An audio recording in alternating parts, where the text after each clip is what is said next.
Okay, let's unpack this. We all know exercise is good for us. It's practically a universal truth, right? Right. But what if I told you it's not just good, but it's actually like fundamentally rewiring your entire operating system, from your brain all the way to your long-term financial health? It's absolutely true. Yeah. And today, we're not just going to scratch the surface of why exercise matters. No. Our mission is really to take a proper deep dive. We want to explore what movement truly is, look at its profound benefits, body and mind, Yeah, both. reveal the fascinating transformations happening inside your body Yeah. when you actually start moving, and maybe most importantly, Mm-hmm. give you practical, actionable ways to make it a sustainable part of your daily routine, not just a temporary thing. Exactly. And to do that, we've pulled from, well, quite a stack of stuff. Robust scientific research, cutting-edge medical insights, Yeah, and even some really compelling personal stories from fitness experts. So this should be a fascinating exploration, hopefully giving you those aha moments. definitely. And, something that's often overlooked, even by people who follow fitness topics quite closely, Exactly. is the precise difference between physical activity, exercise, and physical fitness. We kind of use them all interchangeably. Oh, yeah, I do that all the time. Guilty. We all do. But understanding the nuance is, well, it's actually crucial for setting clearer goals and for appreciating the whole spectrum of movement available to us. That's a really great point. So, okay, let's clarify then. Physical activity.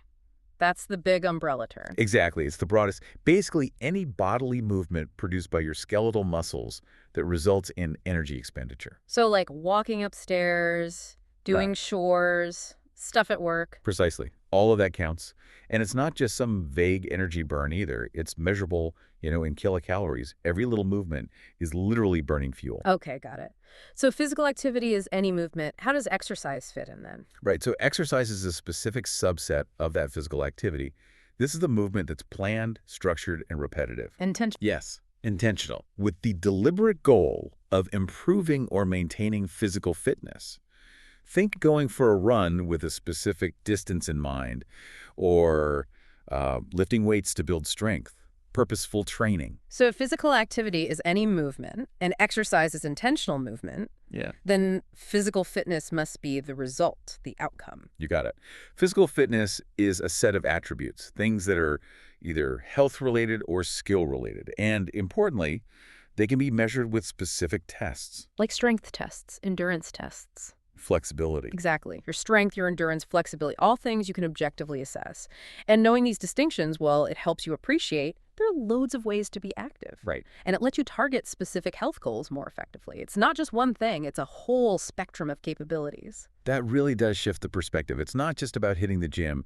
It's understanding all the different ways our bodies can move and, well, get better. Speaking of variety, our sources mention 4 broad categories of exercise, each giving different benefits. Let's start with the one most people probably think of first. Aerobic exercise. Okay, yeah. Aerobic, its main goal is to improve how your body uses oxygen. Right, cardio. Cardio, exactly. It's usually moderate intensity, done for longer periods, ideally, at least 20 minutes after you warm up, and it uses large muscle groups. So running, cycling, brisk walking, swimming, that Mhm. kind of thing. Those are the classics, yeah. Then there's the intense counterpart, anaerobic exercise, which is fascinating. Yeah. It doesn't even use oxygen for energy. That's the key difference. Anaerobic exercise is all about building raw power, strength, muscle mass. It burns energy without oxygen. How does that work? These are high-intensity bursts. Short duration activities, usually no more than about 2 minutes before you need a rest. Okay. Think weightlifting, sprinting, really intensive fast skipping, interval training, isometrics, basically any rapid, powerful burst of activity. Gotcha. So beyond just raw strength and stamina, our sources also highlight agility training. Now, this sounds like something maybe elite athletes focus on. Well, it's definitely crucial for athletes, yeah. But honestly, it has everyday applications too. Like what?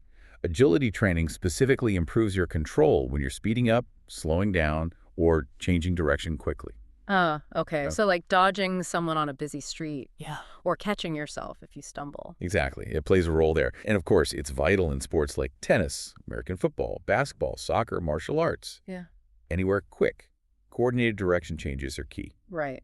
Makes sense. And finally, there's a category that maybe gets leaves attention sometimes, but seems incredibly important. Stretching and flexibility. Oh, absolutely vital. These exercises combine stretching, muscle conditioning, and balance training. They're essential for maintaining your range of motion, preventing injuries. Very important. Hugely.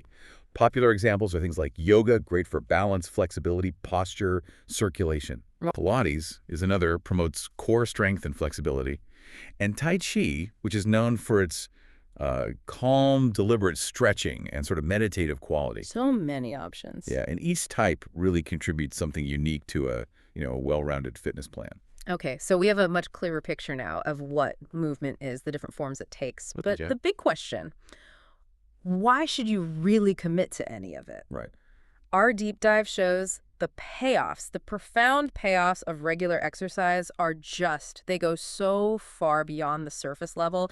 It's not just beneficial, it sounds truly transformative for physical and mental health. And that mental health piece is, honestly, it's profound. Exercise isn't just a subtle mood lift.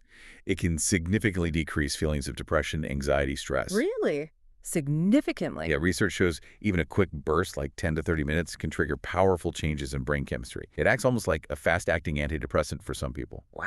It even has a therapeutic role in recovery from really serious mental health challenges, including things like drug addiction. So what's actually happening inside our bodies, our brains, when that kind of mood shift happens so quickly? Well, exercise triggers this sort of cascade of beneficial neurochemicals. It prompts the production of endorphins. Feel-good hormones. Exactly. Those feel-good hormones. They're also natural painkillers. Hmm. But at the same time, it improves alertness, concentration, it reduces overall physical tension, Hmm. and it genuinely elevates mood, partly by rebalancing stress hormones. Your mind and body are just so intricately connected. When one feels better, the other usually follows. That's incredible. A natural mood regulator, basically. Oh. And it's not just about mood, right? Our sources point to its amazing impact on brain health, cognitive function, Yeah. preserving our ability to think and learn as we age. This is where it gets really interesting for long-term health. Exercise has proven neuroprotective effects. It helps guard against conditions like Alzheimer's and Parkinson's disease. Wow. And get this, it can actually increase the size of the hippocampus. Memory center. Yeah, a brain region that's absolutely vital for memory and learning. This is especially crucial for older adults because it actively helps slow down the physiological effects of aging in the brain. So it's not just protecting the brain, it's literally making it more robust, building it up. How does that kind of structural change even happen? Well, when you exercise, your heart rate goes up, right? Right. That pumps more oxygen and nutrient-rich blood to the brain. Oh, okay. This process releases growth hormones that actually encourage the creation of new brain cells. And it can even act like a sort of first aid kit for damaged cells. That's amazing. It really is. This whole dynamic process can significantly sharpen memory retention and dramatically improve reaction times, especially in complex situations. It's like a constant software update for your brain's processing power. Okay, mind blown on the brain benefits. But beyond the brain, exercise is also a powerhouse against chronic diseases. Our sources say lifelong, regular exercise is linked to a longer health span. What does that mean exactly? Health span means more healthy years within your lifespan. Not just living longer, but living better for longer. And yeah, exercise can delay the onset of at least 40 chronic conditions. 40. Like what? We're talking significantly reduced risk of type 2 diabetes, stroke, cardiovascular disease, plus improved life expectancy, even for people who already have coronary artery disease. That's huge. And there's more. High-intensity exercise specifically stimulates bone growth, reducing osteoporosis risk. Things like strengthening exercises, jumping, weight-bearing aerobics. They're particularly effective for postmenopausal women in building bone density. And I remember reading a crucial insight in our sources.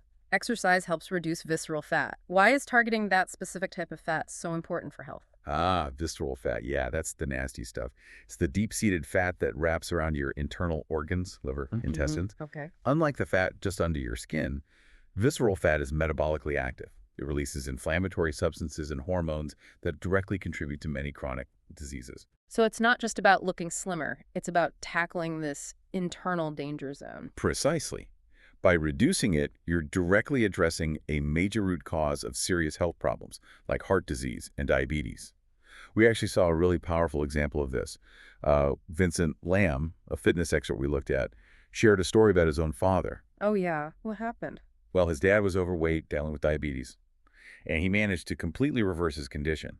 Lost over 20 pounds, got off his medication and insulin shots, Wow, just through exercise. primarily through incorporating regular exercise and making some key dietary changes, specifically managing certain carbs, which is crucial for diabetics. Moderation is key. But the exercise was fundamental. That's such a tangible, life-changing reversal. Incredible. And, speaking of weight, exercise is obviously a key player in managing it effectively. Absolutely. It works on two fronts. Aerobic exercise burns calories directly, Right. and anaerobic exercise, like weightlifting, builds muscle. And here's the crucial fact that a lot of people miss. Muscle is your most metabolically active tissue. It burns more calories than fat, even when you're just sitting around resting. So more muscle means a higher resting metabolism. Exactly. So combining aerobic exercise with resistance training, that creates this powerful synergy. You maximize fat loss while holding on to or even building that essential muscle mass. Best of both worlds. Makes total sense. Now, for anyone out there struggling with sleep, I know I do sometimes, our sources show exercise can lead to profoundly better relaxation and sleep quality. Oh yeah, that's a really significant benefit. Regular physical activity naturally increases your body's production of melatonin, The sleep hormone. the main sleep-regulating hormone, yeah. But it's more than just tiring you out physically. Exercise actually helps recalibrate your body's internal clock, your circadian rhythm. Interesting. There was a study, I think it's 2018, that found stretching and resistance exercise significantly boosted both sleep quality and duration. It even helped people with chronic insomnia fall asleep faster over a 4-month period. So it helps you fall asleep and stay asleep better. That's huge for overall well-being. Definitely. Quality sleep affects everything. Okay, so we've painted this honestly amazing picture of all the incredible things that happen when you choose to move.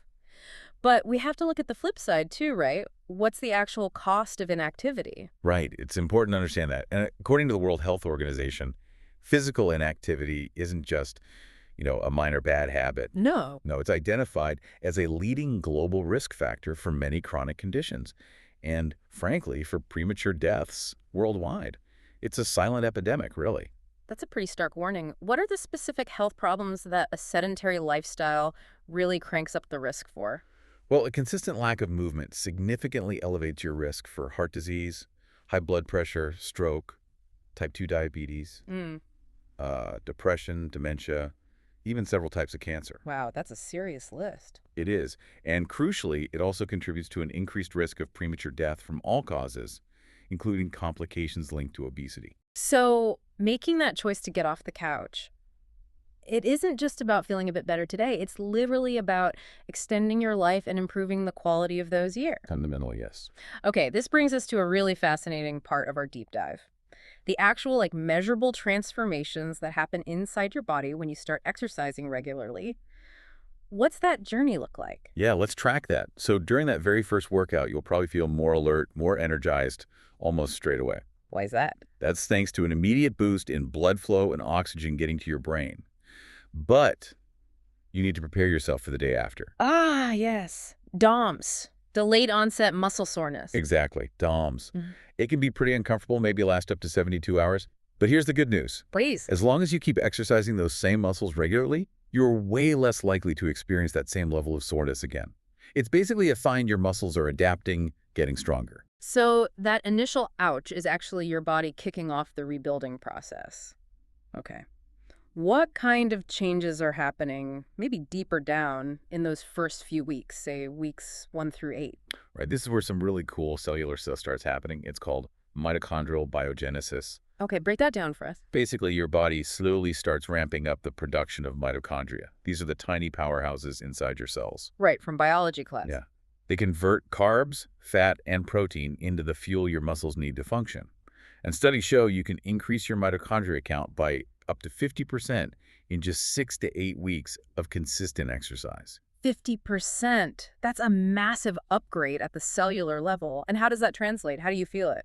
Well, with more mitochondria, your body just becomes way more efficient at producing energy. You'll start to feel noticeably fitter. Your endurance increases quite dramatically. So that 3-mile run that felt like torture in week 1. Suddenly becomes much easier. Mhm. It requires less perceived effort because your muscles are just better equipped to handle the demand. Okay, that's motivating. And then by about 6 months in, especially if you're focusing on strength training, our sources say you start seeing visible results. Yeah, that's typically when you'll start to notice your muscles taking shape, getting more defined. And interestingly, Our sources also highlight this 6-month mark as a really critical point for sticking with it long term. How so? Well, statistically, a lot of workout programs see a pretty high dropout rate, maybe around 50% within those first 6 months. Wow. Yeah. But for the people who push past that point, significantly more tend to stick with it. It transitions from being a chore you have to do to more of an ingrained routine. That makes sense. The habit forms. What about if someone's focus is more on cardio? What kind of progress markers might they see around, say, the 9-month mark? Okay, so by 9 months of consistent cardiovascular exercise, you should see a pretty significant increase in your VO2 max, maybe around 25%. And remind us, VO2 max is a Think of VO2 max as your body's maximum capacity to transport and use oxygen during intense exercise. It's a key indicator of cardiovascular fitness, like your engine size. So a 25% increase is like getting a bigger engine. Exactly. A much bigger, more efficient engine. It means you can sustain higher intensities for longer. So, for instance, a 25% increase in VO2 max might mean you can run about 20% further in the same amount of time. Less perceived effort, more output. That's really concrete, measurable progress. Love that. And then after a full year of sticking with it, what changes then? After a year of consistent effort, especially including resistance training, your bones will be noticeably denser. Ah, the osteoporosis protection we talked about. Yes, significantly reducing your risk.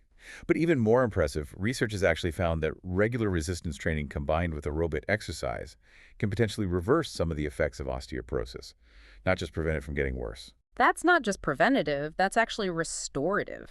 That's incredible. Beyond the physical changes, what about some of the long-term, maybe even surprising benefits that stack up over years? Well, the benefits really compound, and some are quite unexpected, like it can even impact your finances. Really? One study we looked at revealed a pretty striking fact. Older adults who exercise 5 days a week for at least 30 minutes saved, on average, around $2,500 a year, just on medical costs for heart-related health problems. Wow. $2,500 a year. That's significant. It really is. And of course, long-term, you're also significantly lowering your risk of developing arthritis, type 2 diabetes, dementia, and certain types of cancer, like breast and colon cancer. So it's not just health wealth, but potentially literal financial wealth, too.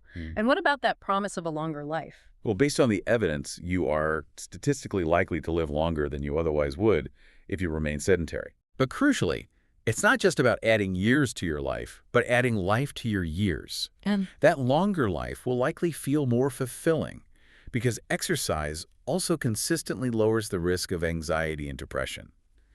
It does this partly by reducing those circulating stress hormones, like cortisol and adrenaline. better mood, less stress, longer life, maybe save some money. Yeah, It sounds like a win-win-win-win. pretty much, yeah. Okay, this all sounds absolutely fantastic, but I can almost hear the #1 objection bubbling up from listeners right now. I just don't have time. The classic barrier. Right. And our sources actually back this up. They note nearly 80% of adult Americans don't meet the recommended amount of exercise, which is what, again? The general guideline is 30 minutes a day, 5 times a week. Okay, 80% are hitting that. Which, raises an important perspective shift. Think about it. Mhm. There are 168 hours in a week. Okay. That recommended amount of exercise, it adds up to just 2.5 hours. 2.5 out of 168. Exactly. It's a truly tiny fraction of your week. Mm-hmm. When you frame it like that, investing that tiny amount for a potentially better, healthier, longer life, Yeah. it seems less about finding the time and maybe more about prioritizing that small investment. That really does put in perspective. Okay, so for those of us genuinely struggling to fit it in, maybe feeling overwhelmed by that 30 minutes a day, what are some creative, actionable ways to sneak more activity into busy lives? There are loads of ways, actually. You could try replacing short car journeys with walking or cycling, Good one. or even just parking, say, half a mile away from your destination and walking the rest. Getting off the bus or train a few stops early. Simple changes. Simple changes that add up. Always choose stairs instead of elevators or escalators if you're able. Even doing light exercises like crunches or jumping jacks during TV commercial breaks. Mm-hmm. It all counts. What about those active video games? Like on the Nintendo Wii or similar consoles, do they count? Absolutely. If it gets you moving, it counts as physical activity. And don't underestimate the power of chores. Vigorous housework, gardening, yard work, that can be quite a workout. True. Mowing the lawn can be tough. Definitely. The key is really to shift your mindset. Look for opportunities to move throughout your day and find activities you genuinely enjoy, or at least don't hate, that can fit into your existing routine. Okay, so just to recap the official U.S. guidelines for the average adult, say 18 to 64, what should we technically be aiming for? Right, so the guidelines recommend aiming for at least 150 minutes of moderate intensity exercise per week. Like brisk walking or cycling? Exactly. Or you could do at least 1 hour and 15 minutes, so 75 minutes each week, of vigorous intensity activity, or a combination of moderate and vigorous. Like running or swimming sprints? Yeah, PLUS, and this is important, dedicate at least 2 days each week to activities that strengthen your muscles, using weights, resistance bands, body weight exercises. Okay, 150 minutes, moderate or R75, vigorous, plus 2 strength days. Now that can still sound like quite a lot, especially if you're starting from zero. Absolutely. And it's really important to stress this. If those guidelines seem overwhelming right now, do not let that stop you. Right. You absolutely can and probably should start slow. Even just 5 minutes of physical activity provides real, tangible health benefits. The goal isn't perfection overnight. It's building consistency and gradual progress. Start where you are. That's really encouraging. Okay, so beyond just hitting the minutes, what are some key tips for long-term success? For actually making exercise stick and, dare I say, enjoying it? Okay, great question. First, always keep your why front and center. Your motivation. Your core motivation, yeah. Why did you start this in the first place? Was it for health, mood, energy, a specific goal? Remind yourself of that regularly. Second, work at your own pace. Don't try to do too much too soon. That's a recipe for injury or burnout. Build a stable, sustainable routine first. And celebrate the small wins along the way. That builds momentum and confidence. Good advice. What else? Third, and this is huge, choose activities you genuinely enjoy, or at least tolerate well. Makes sense. If you hate running, don't force yourself to run every day. Maybe try team sports, hiking, dancing, swimming, cycling, martial arts. Explore different things. If it feels more like fun or play, you're infinitely more likely to stick with it. Find your fitness fun. Okay, what else helps make it a lasting habit? Well, consider making it social. Join a club, find an exercise buddy, take a group class. Exercising with others can add enjoyment, accountability. Yeah, makes it harder to skip. Exactly. Also, don't be afraid to seek guidance. A personal trainer, a coach, even just a knowledgeable teacher at a class. They can provide motivation, structure, personalized advice, help you avoid mistakes. Good point. And finally, vary your exercises. Don't do the exact same thing every single time. Change your program every few weeks. This works different muscle groups, prevents plateaus, and keeps things mentally interesting. If you're a runner, maybe vary your speed, distance, terrain, route. Mix it up. Keep it fresh. Okay, lots of great tips there. But perhaps the most crucial one for making this a permanent part of life. I think it boils down to making it a habit. This is really critical. After a few weeks of consistent regularity, showing up even when you don't feel like it, that exercise routine starts to become habitual. It gets easier. It genuinely does. Even if it feels really difficult or boring at the very beginning, that consistent decision to just do it eventually rewires your brain. It becomes an ingrained pattern, something you do almost automatically, requiring less conscious willpower over time. That transformation into a habit, that actually ties perfectly into our final point, doesn't it? This idea that the impact of exercise goes way beyond just the physical body. It's about building discipline, radiating confidence, and potentially inspiring others. Absolutely. To really unlock all the profound benefits we've been talking about, the physical, the mental, the longevity, consistency, and discipline are just vital. Right. And discipline, it isn't some fixed trait you either have or don't have. It's a decision you make. And it acts like a muscle. The more you consciously choose to use it, the stronger it gets. It becomes easier over time until eventually that disciplined action becomes habitual. So exercise builds the discipline muscle, which can then be applied elsewhere in life. Interesting. And then there's the confidence boost.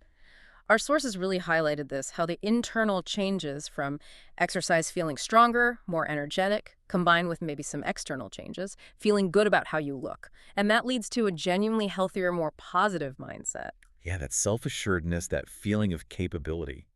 It's powerful. It naturally makes it easier to socialize, to connect with people, forge new friendships.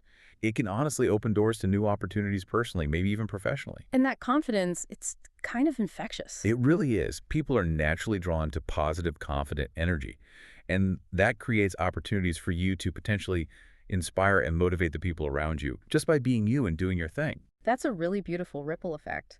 And Vincent Lamb, the expert whose father's story we mentioned, he shared another powerful real-life inspiration for this. His own mother. He did. He talked about how his mom, who's 50, turning 51 soon, Hmm. she works a demanding 40-hour week, but still consistently makes time to exercise, eat well, take care of the family. Wow. For him, she became this living proof that age, busy schedules, Yeah. they aren't insurmountable barriers. You can find a way. You can start wherever you are whenever you decide to. That's really inspiring. And Vincent also shared a bit about his own journey, didn't he? Starting out in high school, feeling pretty low on self-esteem and confidence. Yeah, he was quite open about that. He admitted he initially had like no idea what he was doing fitness-wise, even tried some unhealthy approaches early on. Yeah. But the key thing, he was consistent. Showed up. He showed up 5 or 6 times a week. He started seeing progress, eventually fell in love with the process, went on to study kinesiology, and now dedicates his life to helping others find their own path. It really illustrates that potential, doesn't it? You don't have to follow some extreme path like becoming a kinesiology expert, Not at all. but that consistent dedication, starting somewhere, can truly unlock remarkable potential and maybe set your life on a completely new, more empowered trajectory. Absolutely. It's about the journey of becoming. So, wrapping this all up, Yeah. whether you choose light activities like a brisk daily walk or you push your limits with high-intensity workouts, one thing seems crystal clear from our deep dive. Mm-hmm. Regular exercise offers just profound, multifaceted benefits for your body, yes, but also for your mind, your mood, your longevity, your entire life trajectory, really. It's not just about what you do. It's about who you become in the process. Well said. Ultimately, incorporating fitness into your life. Hmm. It isn't a chore, or it shouldn't be seen that way. It's perhaps the most fundamental investment you can make. Your future self will absolutely thank you for it. Definitely. Mhm. And maybe a final thought for everyone listening. If exercise can truly transform your physical and mental well-being, potentially reduce medical costs, extend your life, what else might becoming more disciplined and confident in this one area make possible for you? What other aspects of your life that maybe you've been wanting to change could this unlock? That's a great question to ponder. And it reminds me of how Vincent Lamb put it so powerfully. Working out isn't a punishment, it's a blessing. Nutrition isn't restrictive, it's healing. Health isn't a one-size-fits-all, Right. but it is something worth fighting for.